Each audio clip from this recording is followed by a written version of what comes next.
It must be Thursday. Welcome to Learning Unwrapped, the talk show about your most important life skill. We are here on International Broadcast Media TV, and I'm very excited about today's show, which is just in advance of Women's History Month. So we're going to be kicking off with a show about breaking glass, women in history. So we've got a lot of great guests. We've got a lot of fun. So let me just get right started with it by bringing in my first guest, who is a party girl like me. And we actually were just talking backstage that we met at a virtual happy hour. Good fun stuff. Tansy Kilcrease is the just recently named Chief of Staff for the Bibb County, Georgia School District. Prior to that, she was their Assistant Superintendent for Curriculum Instruction.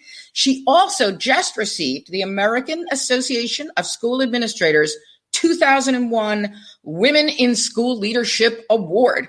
And she's out getting her steps every day. If you follow her on Twitter, and I recommend you follow all of our guests on Twitter, you can see her every day out there doing her steps. And every day that I see that, I'm like, oh, I guess I should be doing that. But all right, we'll get to that later. So please welcome Dr. Tansy Kilcrease.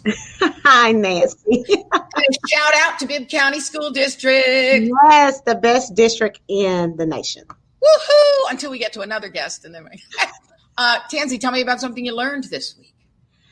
I learned that. And I should preface that by saying this is your first week as officially Chief of Staff. So exactly. You're probably learning a lot. I am learning a lot. And that's what I wanted to say. But I have learned that I don't have to know everything. That you have to really and truly depend on the expertise of your wonderful staff.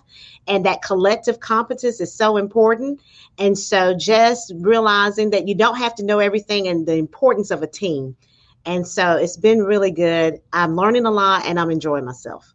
And that is a really important lesson to share with women in leadership, because we tend to think we have to do everything ourselves and that we have to know everything. And it's important to build that network of people who are going to support us. Yes. So, all right. Well, I want you to join me as we bring in our next guest. Now, this guest wanted to be a football coach since she was 8 years old. And she happened to receive a master's degree in exercise physiology at the University of Florida. So while there, she worked as a student assistant with the strength coaches under Steve Spurrier. She then became the first female assistant coach in high school football in the state of Tennessee and probably the nation. She's working now as a trainer, instructor, staff developer at the Green Hills YMCA in Nashville, Tennessee. Please welcome Lisa Limper. Hey, Lisa. Hi, Nancy. Hi, Tansy. Shout out to the YMCA. Yes. And I get it right. Green Hills YMCA. Green Hills YMCA, yes. Right, in Nashville. Tell us about something you learned this week. I learned I hate snow. We were snowed in Nashville, pretty much shut down for the last week. So while I was snowed in, I cleaned out closets. I got a lot of decluttering done and got some things together for the Glencliff Family Resource Center. And we all need to be in community is what I learned. We all need each other. Whether it's Zoom meetings when we're all snowed in and can't see each other, or, taking things that you no longer need that someone else can use and passing them along. We are all in community and we need to remember that. Sometimes it's easy to forget and just be sort of isolated and especially these days with COVID. But, that was a good reminder that we really do need each other. That is another great lesson. And actually, Lisa, so you're a specialist in exercise physiology. And I told you already that I get jealous of Tansy doing all those steps. Lisa told me that she had watched one of the prior shows where I happened to mention that I have a torn meniscus in my knee and I'm waiting to get back north for surgery. So Lisa reached out and said she has these great walking sticks that would help me, and she put them in the mail to me. So talk about community. Thank you, Lisa. I appreciate that. You're welcome. They're urban polling, and it's Nordic walking. It's basically cross-country skis without the skis, and they're a great tool. That's awesome. Well, I'll be doing cross-country skiing in the sand, so it'll work. Good one. So my next guest, I'm going to present who my next guest would have been.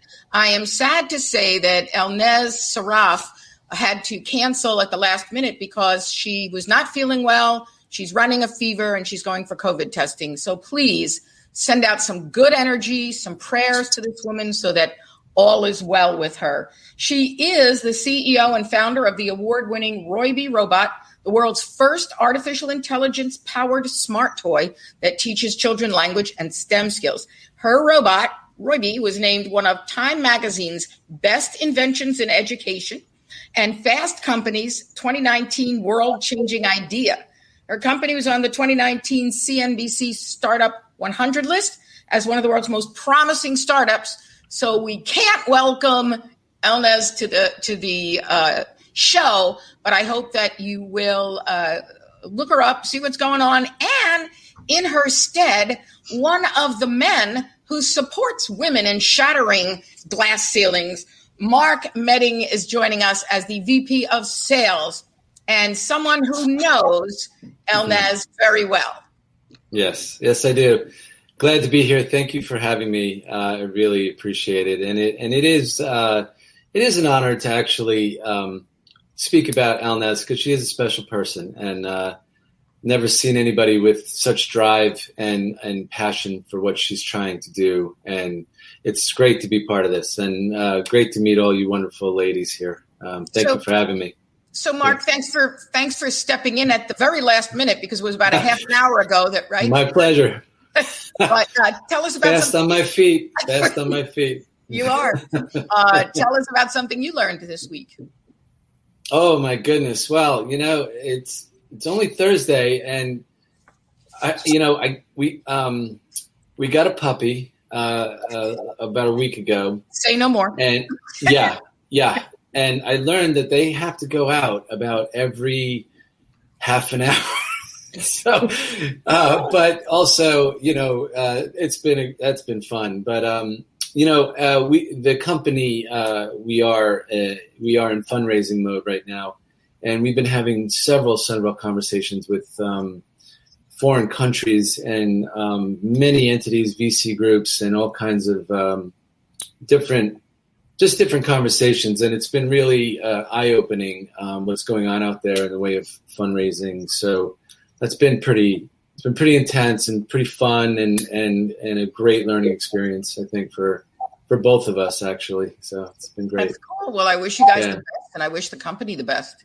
Thank you. Appreciate that. Because Elnaz couldn't be with us today, I also at the last minute grabbed a dear friend of mine, a woman I've been working with for 18 years. She is the executive vice president of IDE.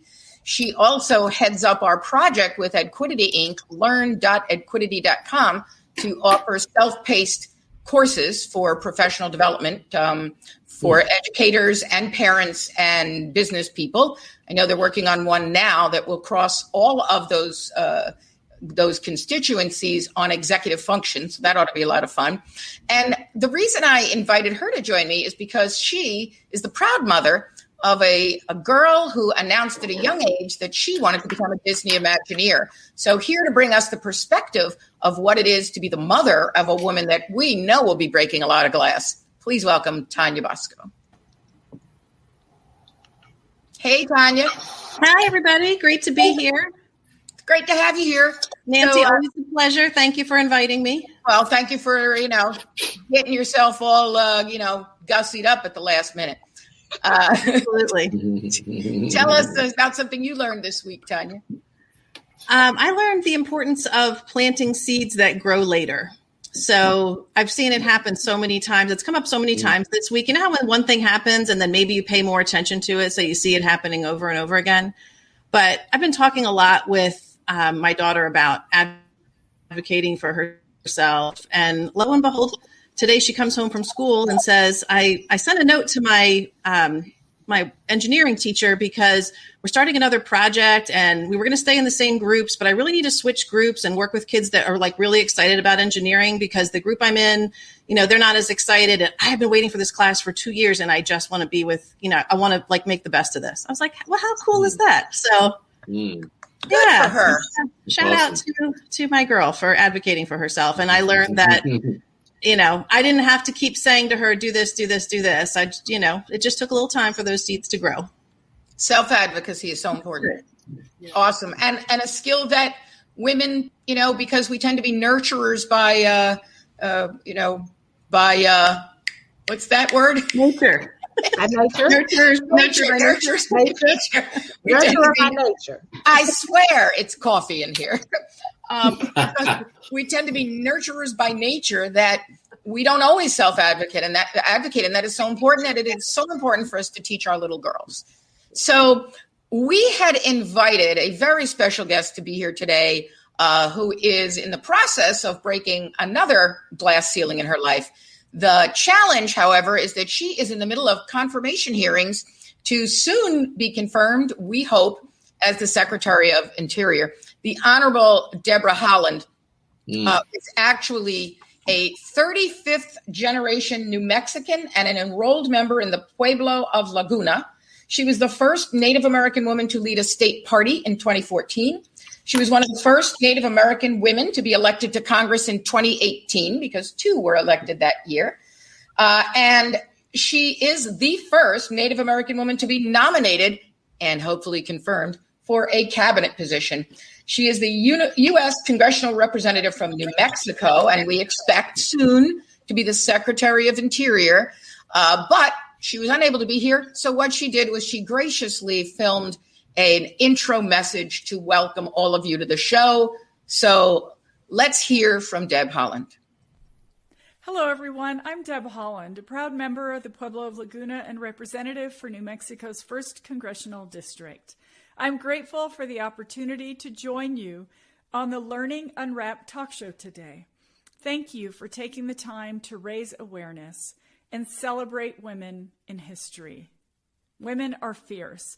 When we have a seat at the table, policies and ideas are more dynamic and solutions are capable of supporting all our communities. Representation matters. When I first decided to run for Congress, there were people telling me that I couldn't do it. I couldn't raise the money. It's never been done before. But I wouldn't take no for an answer.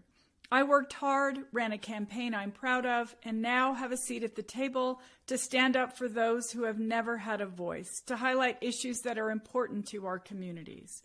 I am accompanied by many other strong, powerful, and successful women who are breaking glass ceilings each and every day. During Women's History Month, we honor, respect, and celebrate the women who blazed trails before us. We stand on their shoulders as we forge new paths. You all are not just the leaders of tomorrow, you're the leaders of today, and I'm here to support and empower you. I'll leave the ladder down so you can achieve your dreams, and I will lend my shoulders for you to stand on whenever you need them. Thank you again for having me, and be fierce. Wow. So I love her final line, be fierce. So think about this. Whether it's a story you want to share from your personal, or Mark, if you want to talk about Elnez, where was a moment where any of you had to be fierce in your charge? Or Tanya, if you want to speak, Tanya, when I was thinking of you on the show, what's so funny is at our company, the only people breaking glass ceilings is actually Boyd, who's the only man to be on our leadership team. So we're kind of a flipped situation, but in talking about any of your own experiences, plus your daughter's, like, what does it mean to be fierce? How do women have to be fierce in this fight? Who's up? I thought you said Tanya, so that's why I was waiting. No, come on in, Tansy. Go ahead, Tansy. I was just saying Tanya could represent herself or her daughter. Oh, gotcha. I gotcha. Oh, gotcha. Okay, well, I will start, Mark, if that's okay, or do you want to start? Go right ahead, man. Okay. Well, I saw something on the female lead from Twitter, and it said, to the women who are labeled aggressive, keep being assertive. Bossy, keep on leading. Difficult, keep telling the truth. Too much, keep taking up space. And complicated, keep asking hard questions. And so I think being fierce is just pretty much being who you are. And a lot of times as women, we don't want to be labeled as the bossy, you know what. I'm not going to say that on national, on international. International, right? Yes, right. I am representing the Bibb County School District. But a lot of times When you are an assertive woman, you're labeled as something that we don't want to be labeled as. And so I think that being fierce, first of all, is just being who you are and being comfortable with who you are and understanding that we as women have a lot to add. We are value add to any business, corporation, any field, and that we can do just as much as anyone else. And we should be comfortable in being who we are in leadership. So that's what I think being fierce is. I love that. I love that. Who else? Being fierce. I'm going to add to that. I'll chime in. I'm speaking on behalf of Elnaz and her. When I think of fierceness, even as a man, I think of, especially in business, I think of perseverance. I think of, people along the way saying, oh, no, don't do that, or no, you shouldn't try that, or that's not going to work. And you're going, okay, thank you. And you charge right ahead and you go right through and you move on. And that's one of the things that I think I've admired about Elnaz the most is that her perseverance, and I'm an incredibly perseverant person as well. So we get along very well in that capacity where it's like when someone has something, to say that's kind of a naysayer, we kind of shrug it off and go, yeah, whatever. And we just keep on going. And, if I can share a quick story, if that's okay, Elnaz shared this with me when we first met that, I don't know if you know much about Elnaz's history, but she's Iranian, she's Persian, and she was raised there. And, the culture there is a little different about how they respond to women, as you know. Mm-hmm.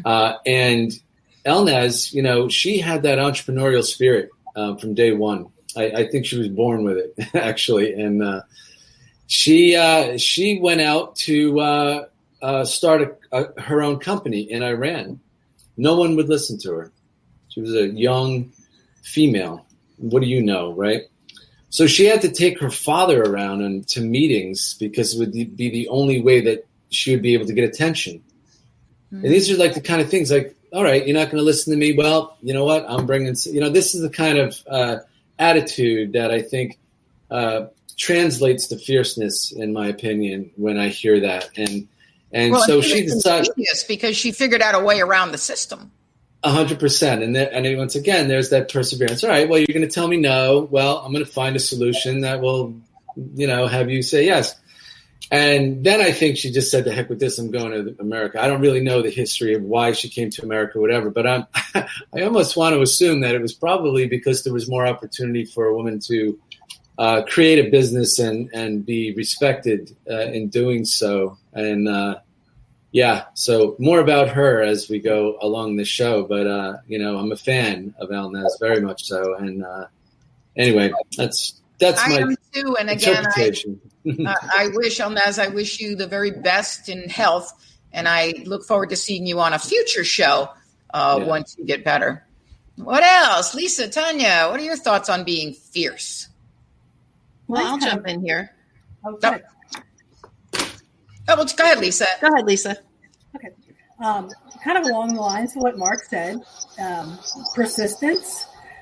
Like you said, I wanted to be a coach from the time I was 8 years old, and I didn't get to be a coach until I was 40. So, that's a very long time. That's persistent. And one of my friends said it's very lonely sometimes to be the first, and it is because you don't necessarily have role models. You don't necessarily have someone to hold a ladder down for you. So you have to advocate for yourself. You can't take no for an answer, or you just have to keep asking until you find the person that says, well, yes, I will give you a chance. And so that's what happened. I actually crashed a faculty meeting to go and meet the head coach that I ended up working for, and he decided to give me a chance. Just don't give up. Just keep trying. Is basically the way to be fierce. All right. So for me, I can't, keep thinking who told me this long ago, but when I think I was in high school, I heard the quote, whether you think you can or you think you can't, you're right. That's right. And so I try to pass that on to my daughter, and really everybody know that, because it really truly is that self-fulfilling prophecy for certain. And so, when I think about the idea of being fierce, it really comes from within. It's not where, you have to block out the noise. And I tell my daughter this all the time. There are going to be people in the world who try to tell you can't do something, and you just have to not listen to them. And you have to just, be self-determined. And if there's something you really want, keep going for it and just filter out that noise, because whether you think you can or you think you can't, you're right. So that's, to me, being fierce. It's that internal determination. Mm-hmm. Agreed. We can't hear Nancy. Nancy, Yeah. you're muted. Where's your mug, Nancy? No. What is in that mug? That's so funny. Well, I know I was hearing feedback before, so I was thinking maybe I should mute, but can't figure out where it's coming from. I was asking about when you first, Tanya, decided, or when you first heard from your daughter that she wanted to be a Disney Imagineer.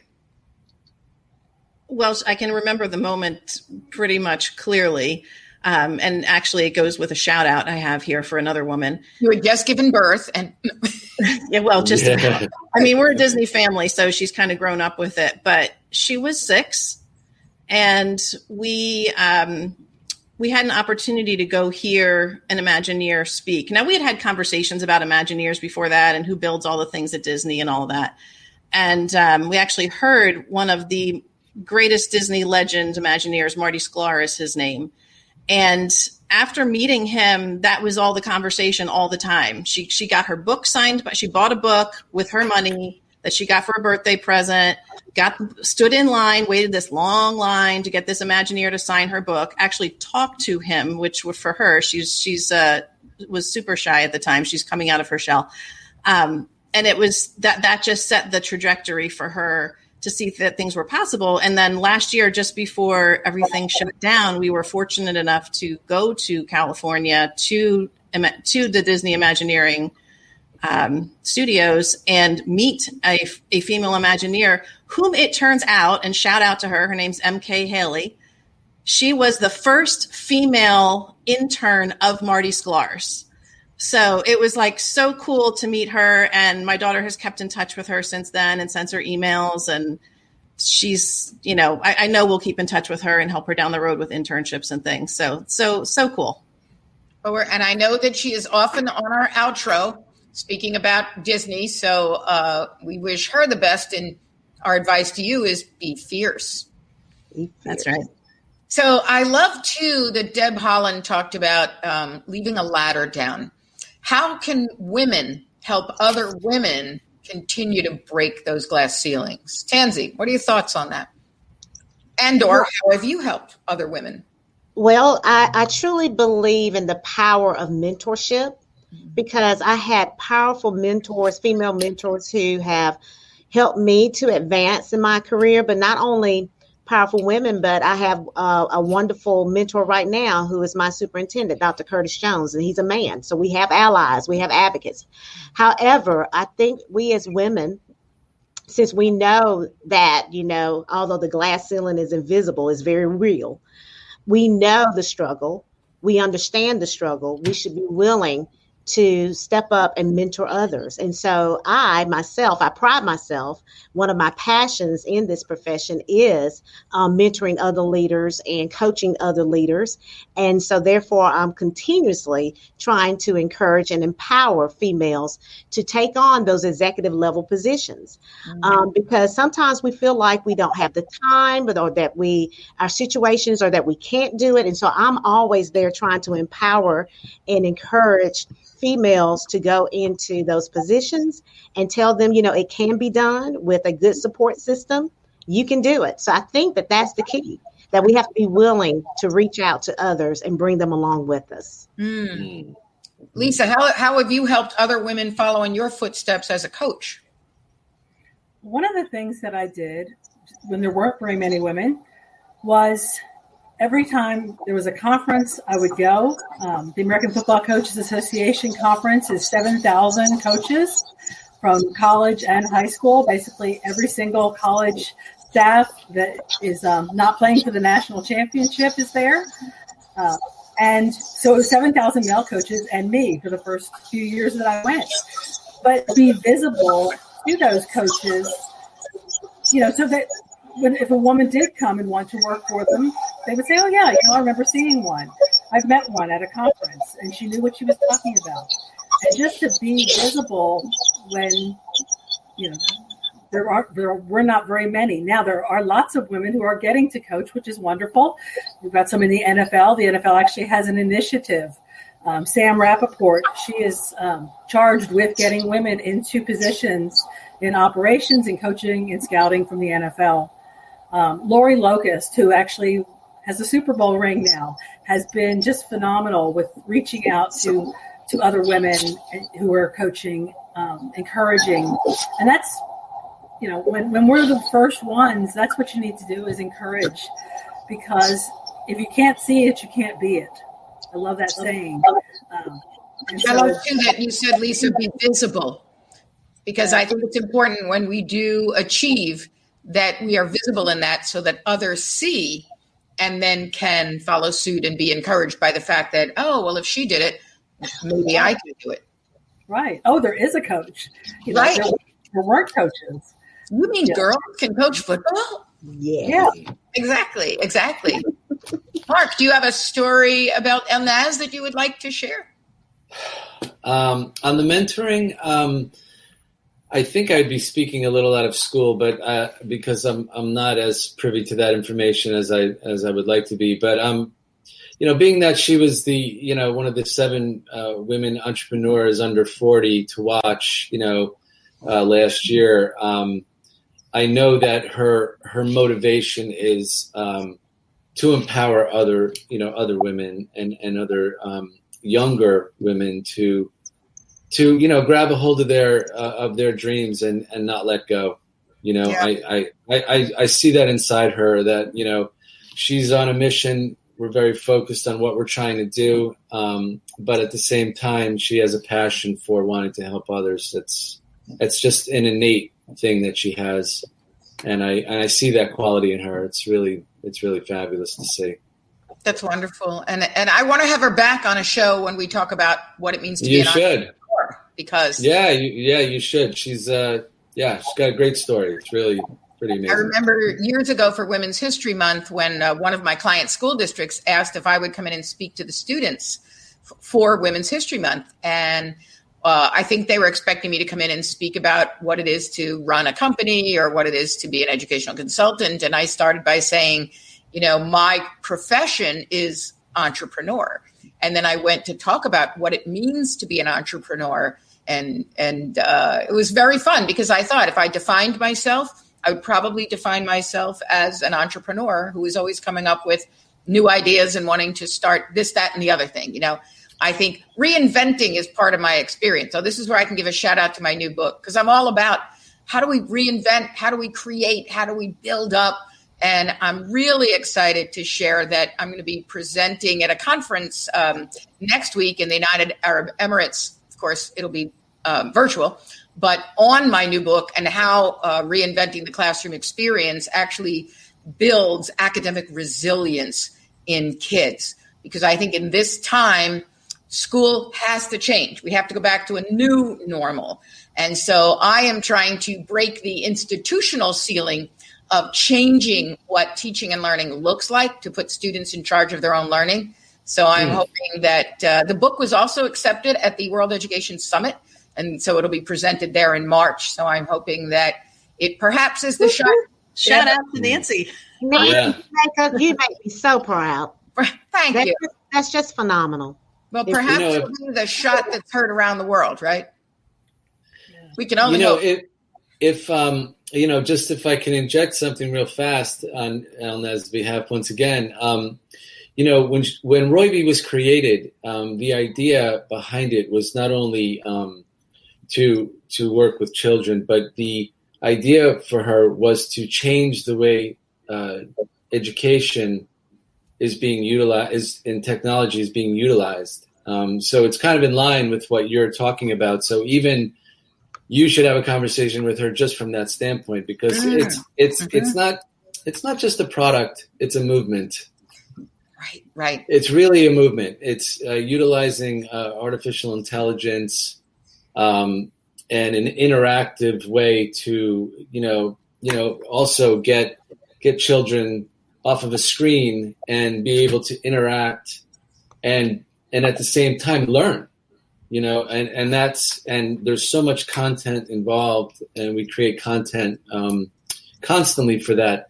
But that really is, her mindset is the same way as yours. There's a new way of learning, and it's over here now, and that's just trying to get other people to get caught up to that movement, So, yeah, you guys would have a fun conversation, I'm sure.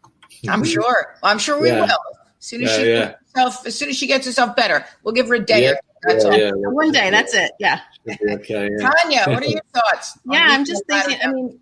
So Nancy, truly, from my heart, shout out to you as my mentor and a mentor to so many women that I know and love personally and professionally. You have this amazing network around you that you've sucked me into over the years. And, I think about your entrepreneurial spirit and the mentorship that comes from that. We're kind of the opposites. We joke all about, Nancy's the kite, and then that fits perfectly with the entrepreneur. And I'm the string, I'm the one that let me put all the pieces together. Let me make a chart for that. Let me make, I got my list going. And it's just, it's so empowering to me to work with and be such good friends, like my sister, with somebody who just, is inspiring and is entrepreneurial and you see possibilities all the time. And that is, I love that about you. It's a wonderful thing. And I definitely gravitate to people who are like that. And so it's no wonder that I've stuck around all this time. Well, and then I gravitate toward people who can take all of that and put it into a list, an outline, checklist, whatever, to make it happen. Because you can have all the ideas in the world, but if you don't have people who are working with you to implement them, it becomes very problematic. So I think the fact that we're the kite and the string is a really good. I remember we were popping in on a workshop because we were developing the first STEM LATIC, and LATIC being the Learner Active Technology Infused Classroom, our model, the first STEM LATIC middle schools in Florida. And so we had about 115, I think, teachers that we were training. And so Tanya and I decided that we'd come in on this, be a part of this training, see what was going on, and, support our team and all. And for the first couple of days, I was involved, and I'm going around from table to table, giving the teachers all these ideas for ways that we can, problems, because I'm big into problem-based learning, problems that they can create with their kids. And there's all these ideas flowing around. And then on the third day, Tanya comes in and she puts up a picture of a kite. And she said, for the last 2 days, you've spent your time with the kite. I am the string. I'm going to teach you how to create rubrics for expectations in boxes and rows. And it was true. It was true. Much fun. That's awesome. Yeah. We have had fun. All right. So come on. What else about breaking glass? Women. And are there any women to whom you want to give a shout out who you feel have been significantly breaking glass? Tansy, I feel something coming out of your head. Okay. Well, now she's not around anymore, but Phoebe Sudlow was the first female superintendent back in 1874. Yes, she was. A trailblazer. And I tell you, it's amazing to me how in the education profession, over 80% of educators are females, but only 24% serve at the executive level and are superintendents. And when you start talking about race and you put that in it, it's even less women of color who serve as superintendents. So, for her to be able to break that glass ceiling back in 1874, that's amazing. And I just think that, unfortunately, we've made some headway, but we still have such a long way to go. And so that's just been my platform for the past 3 years or so, just really just making people aware of the importance of women in executive and leadership positions in school education. Mm-hmm. Totally. Well, I think it's, going into various professions and seeing, I can be anything. I grew up, I was born in a little town. I was born in Philadelphia, and there are 2 other people on this screen who were born in Philadelphia. Shout out to Philadelphia. And yeah, right. And it's all these little coincidences that happen. I was born in Philadelphia, and I have no idea what I was about to say. What were we talking about? I swear there's only coffee in there. Sure. I literally don't remember where I was going because I got so excited about the Philadelphia. All right, let's get back to women breaking glass ceilings. So, who's got a thought, an idea, a comment, or shout out to kids today who little girls and how they're going to break glass ceilings? Well, one thing I can share is I was in the car the other day with my daughter, and we were actually talking about this show because we were talking about the outros. And I said, Aunt Nancy's looking for some other outros. And she said, what's the show's about? And I said, well, one of the things is about breaking the glass ceiling. And she didn't say anything. She was real quiet. And I said, do you know what that means?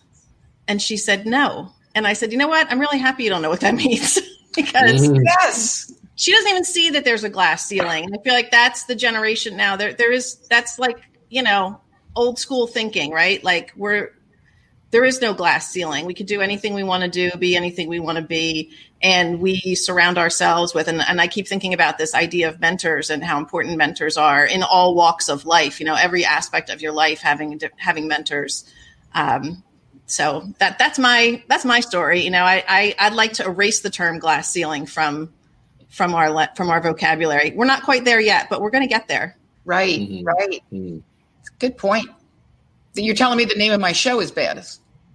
No, I'm telling you that, I was inspired that she didn't know what that was. That was great. Well, and I know the young man who does our final part of the outro and announces the show for the following week, last week when he announced this and he said, Breaking Glass Women in History, he looked up and he was like, are they really breaking glass? Right. Because you're right. I hadn't thought about it. It is not a term that necessarily applies. Right. Lisa, you were going to say something. Yes, I was going to give a shout out to Natalie Randolph. She's from Washington, D.C. She was actually the first, D.C. Yeah, she was the first head female high school coach in the country. And I'm not sure there's been one since her, to be honest. Wow. As for a number of years. And that was impressive to do it in inner city D.C. school. I got to meet her at a conference, and she was fabulous. That's awesome. Yeah, I remember when I was a kid, and I think that's where I was headed before. When I was a kid, girls didn't even have sports. Sports weren't for girls. They were for boys. And when people talked about what you were going to be as a girl, it was you were going to be a teacher or a nurse. And I remember that my best friend was going to be an accountant. And I'm like, an accountant? Can you be an accountant? Like it was one of those, is that an option? And I remember too that the idea was that you should get out of college and get married. And she had announced that she was not getting married until she turned 25. And all of us said, like, 25? That's so old. But it's very funny, the pathway that is not that far behind us. When we look back to see the path that we've traveled, it's kind of a short history. Well, when Nancy, since we're talking about daughters, I would have to give a shout out to my daughter, Ashlyn Kilcrease, who just graduated from the University of Georgia. Congratulations. She is such a role model to me. And she just makes me, anytime I've decided to do something, or I'll say, for example, this chief of staff, I always go and ask her, do you think I can do that? She's like, yes, you can. You can do anything. I mean, she's fierce alone, and she's just who she is. She doesn't care what anyone else thinks. but she's the most humble and meek person that I've met. But she is I want to be more like her when I grow up. I was going to say, Pansy, that kind of describes you. That's great. I was just going to say, she comes by it honestly, I think. Yeah. Yeah, because Pansy, you're pretty humble too. Well, thank you. Yeah, you're welcome.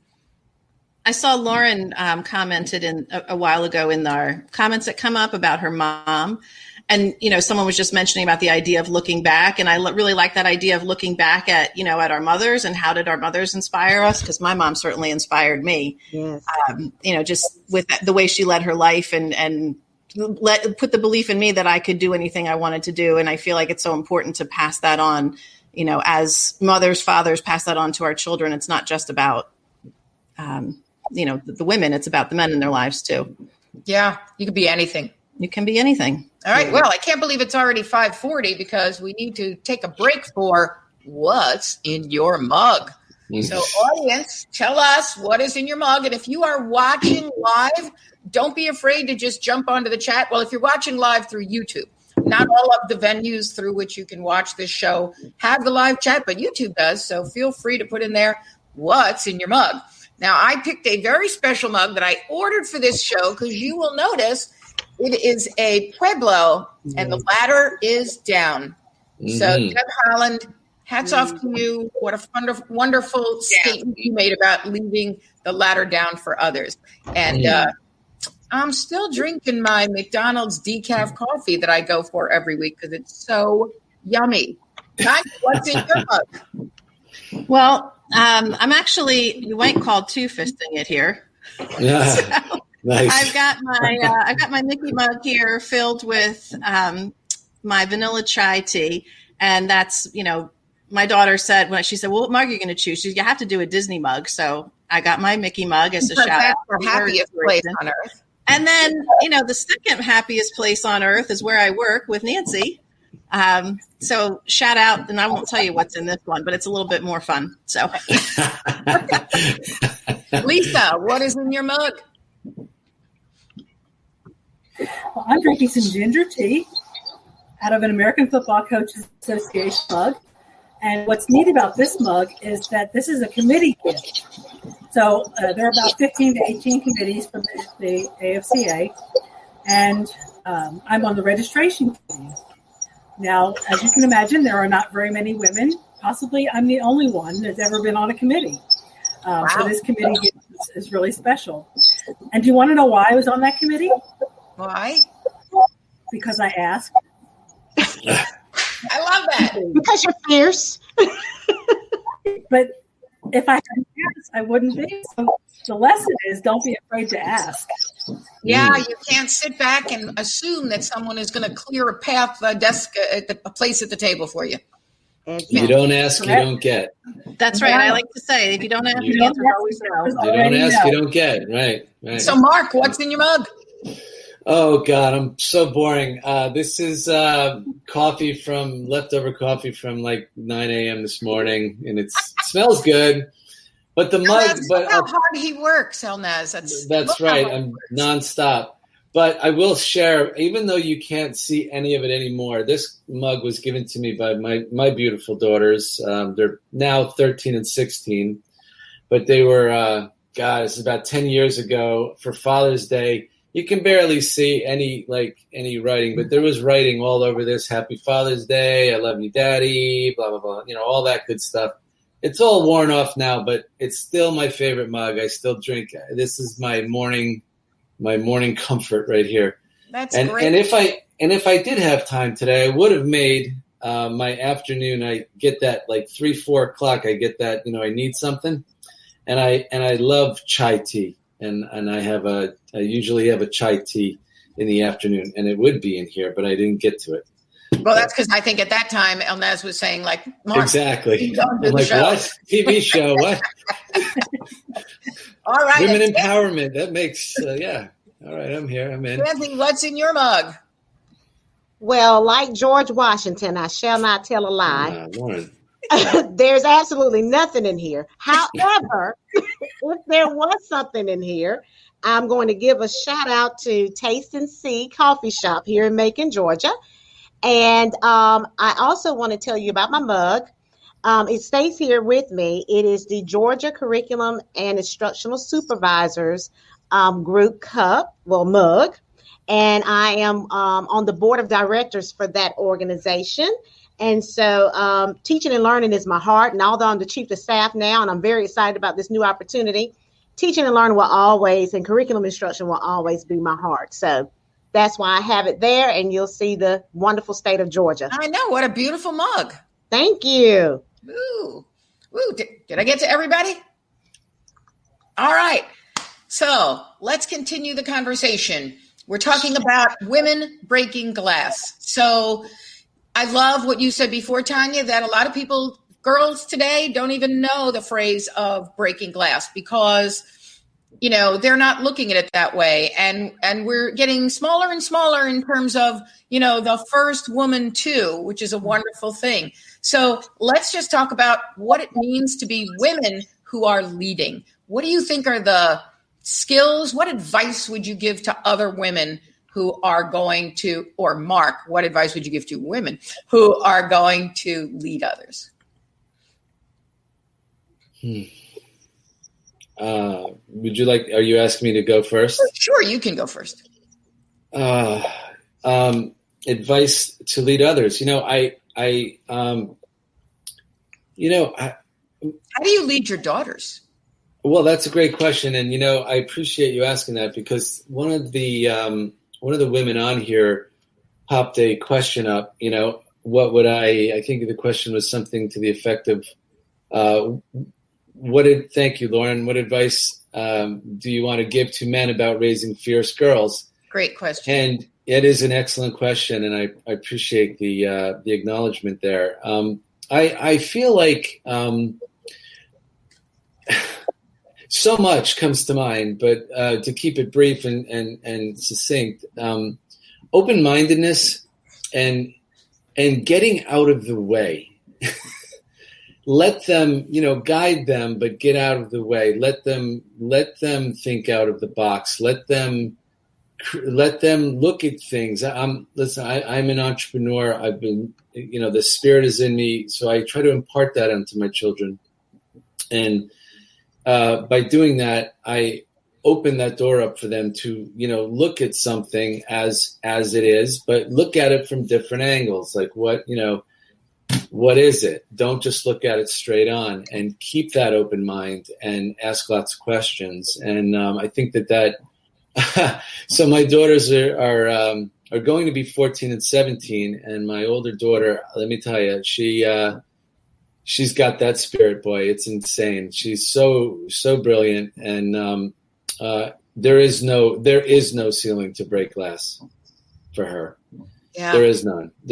If there is, it's like, get out of the way. I'm coming through it. And so I guess just to summarize that, I think I would say for any men, I think our own fears get in the way of our children's growth. And, I think if we can keep our own fears in check and allow them to be who they are and guide them the best way you can. And that's what I mean by not get in the way. Like, don't let our stuff, our fears get in the way of what they want to do. I think that's about the only advice I could really give. It's a deep one because, it's our daughters, you want to protect and you want to, but I think that's just get out of the way and let them be and guide, right? Guide. That's it. That's all I got. I know one of my favorite fierce feminists, actually, Rowena McNulty, whose message is up here. But what if you could go back and find the post that she said when her dad told her to not burst the bubble, right? Was that it? There was because Rowena, she's younger than I am, but she still grew up back in the day when, girls were supposed to just, follow along and jump in line there. So he's saying, don't burst the bubble. And her comment is, give me the pin. And I feel like what has switched for many girls, thankfully, is that now their parents are giving them the pin and saying, go burst that, go ahead, like get through. Where do women still need to go? Like what else do we need to conquer?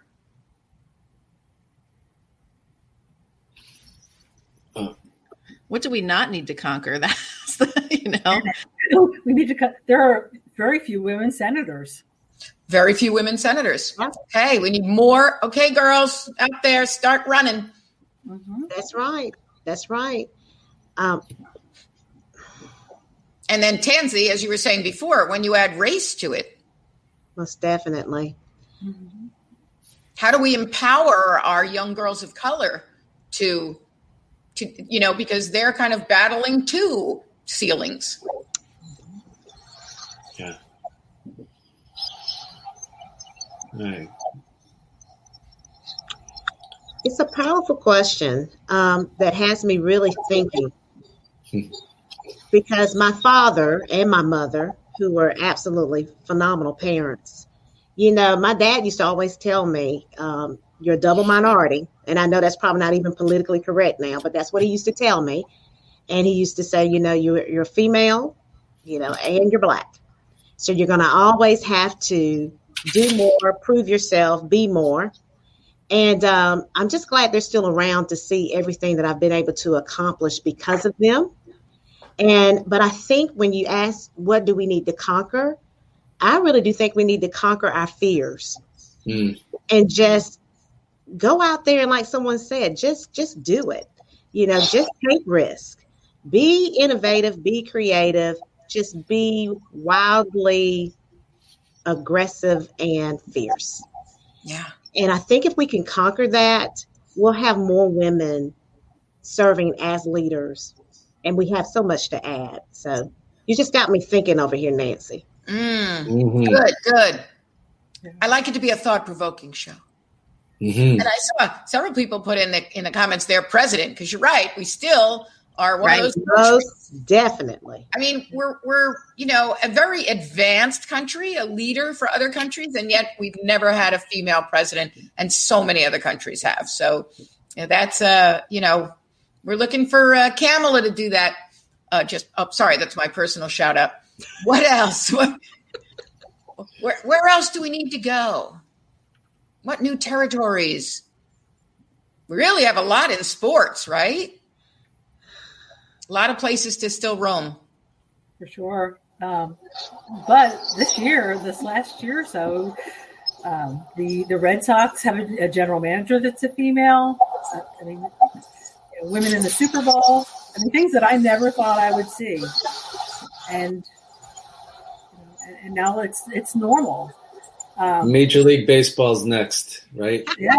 There's a I can't remember Justine's last name, but I think she's a hitting coach for someone.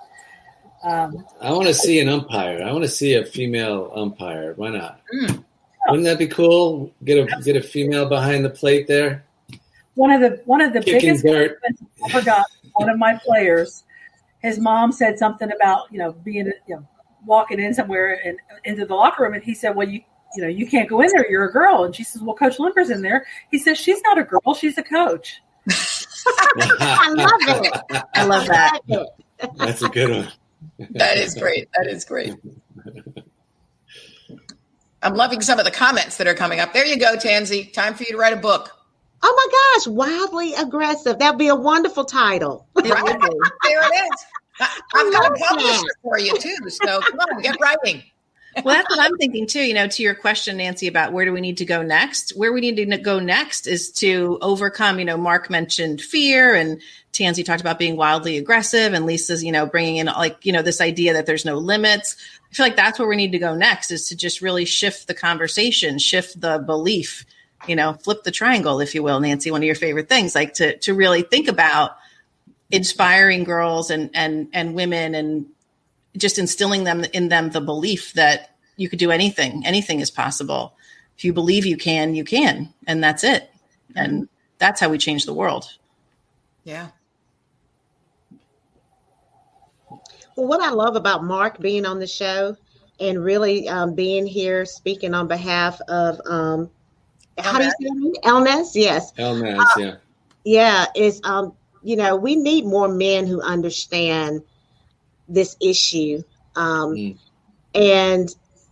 as I said, we need allies, we need advocates, and we just need for you all to understand the importance that you all play, the role that you all play in helping to bring about that awareness of breaking this glass ceiling and how important that is.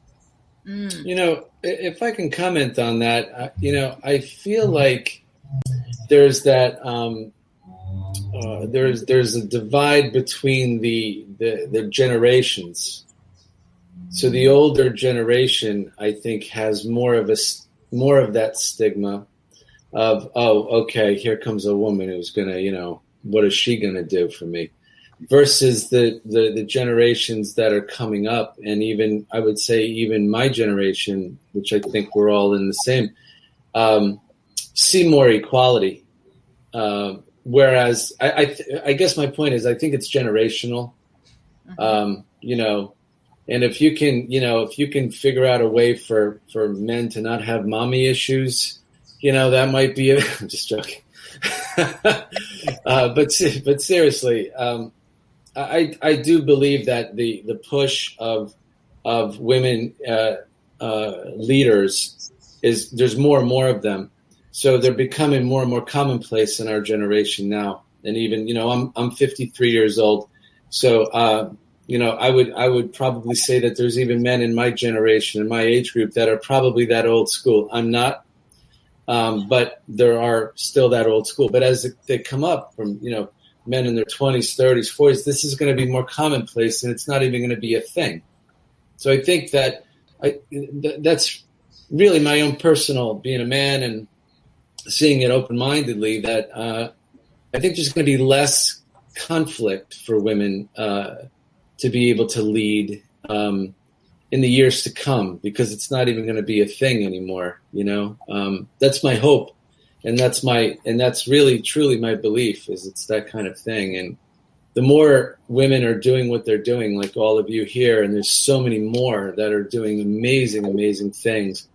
Look at the work that, Ruth Bader Ginsburg did. Shout out to her. She paved the way for most of, right? I think it really kind of started there, and that's a worthy shout out for all, just you ladies here, but all of the women that are trying to, push through. Who knew that, she'd be, RGB, right, would become like this movement, right? Like she got the notoriety that she deserved finally. And so that's just a thought, I remember watching the documentary on her and thinking, it's one thing to say she became Supreme Court Justice, but when you look at her history of going to school, getting to Harvard, like all of the ceiling she was breaking, talk about someone who was fierce. Yes. There you go. Yes. So, wow, it's hard to believe that we are about, we're running out of time on such an important topic. So I think that, I was thinking about 15 years ago, I was the board president of Girls Inc. in Northern New Jersey. And that's an organization, shout out to Girls Inc., that helps girls become strong, smart, and bold. And I remember in taking on that position that I did a lot of reading of research in boys versus girls, and how girls learn and how boys learn, et cetera. And there was a fascinating fact that came out that makes me realize that I think what we need to do is make sure as women and as men that we recognize some of the differences and figure out how we mediate our way. And one that was most fascinating to me was that physiologically, men's ears and women's ears are different. And that men men do, I want to be careful of what my physiological explanation is, but basically speaking, men don't hear as well as women do. So because of that, we all modulate our voices based on how we hear. So women tend to speak more softly because they hear themselves. Men tend to speak more loudly because they don't hear as well. And so then what happens is you put the two of them together in a room, and it feels like the men are being, bullies or taking over or whatever, and the women are being mean. But the reality is just, we literally have different kinds of ears. And I remember as I studied it for school that little girls would be sitting, let's say, in the front of the classroom with a female teacher, they're fine. But with a male teacher, they would report that he's always screaming. But he wasn't. It was just It's the way he speaks. And then we compounded that with the fact that girls tend to want to be pleasers and want to please authority figures, and boys tend to just want to do what they want to do. And so you put these two research studies together, and it was hysterical because we were able to show teachers in school that the boys don't care about getting that A for the teacher. They're fine with the B, the C, whatever. And they're going to sit in the back of the room. Well, now the female teacher's in the front of the room talking and they can't hear her. So there's all of these implications that have to do with gender differences. And I think that it's just fun to realize that we're different. We bring different strengths to the table. And the fact that we can all be at a table together is going to be the best thing that could possibly happen for our world. So to all the women out there, to all the little girls out there, you know, as my mom and dad told me, nothing can stop you. You can be and do anything you want. And so before we end the show, I would love for each of you to give a little shout out to all of the women who are out there, young and old, as to what advice or encouragement you would give them. Mark, we're going to start with you. Yeah, persevere. Don't stop. You know, if you believe it, you feel it. It's in there. It's a passion of yours. Do not let anybody or anything get in your way. Just and go. Live audience, please put your shout outs in there as well as to what advice or what encouragement would you give to women everywhere. And Lisa, what would you like to end with? My advice is, if you don't ask, the answer is already no. I love that. And you have definitely shown us your pattern of just going in with your knife and fork and sitting down with your place at the table. So I love that. Another way to say it is it's easier to apologize than ask permission. That's always a good one too. Yes. That's always that. Yeah, it's actually one of the, I always like to say, ask for forgiveness, not permission. Right. I have this little magnet. She believed she could, so she did. And so that's my advice is just, you have to believe. Don't ever stop believing. It comes from within, and you put your own limits on yourself. So there are no limits. That's true. Tansy. You can do anything you put your mind to. That's right.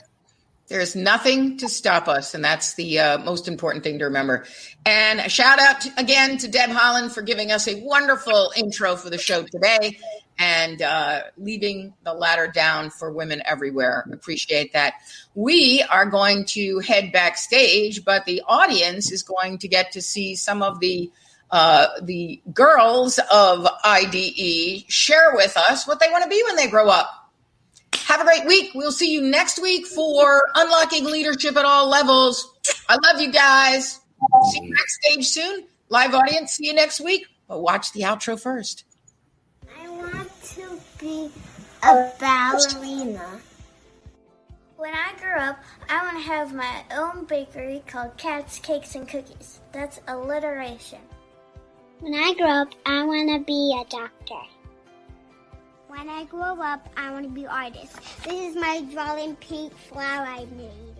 When I grow up, I want to be, well, if you've been watching, you know I want to be an Imagineer. When I grow up, I would like to be a teacher. When I grow up, I want to be an environmental scientist or a photographer for National Geographic or a park ranger. I want to be a veterinarian because I get to care for animals. I like animals. A farmer because I get to eat healthy food and I also get watermelon, my favorite fruit. Thanks for watching Learning Unwrapped. Tune in next week to talk about unlocking leaderships at all levels. Got the leadership keys.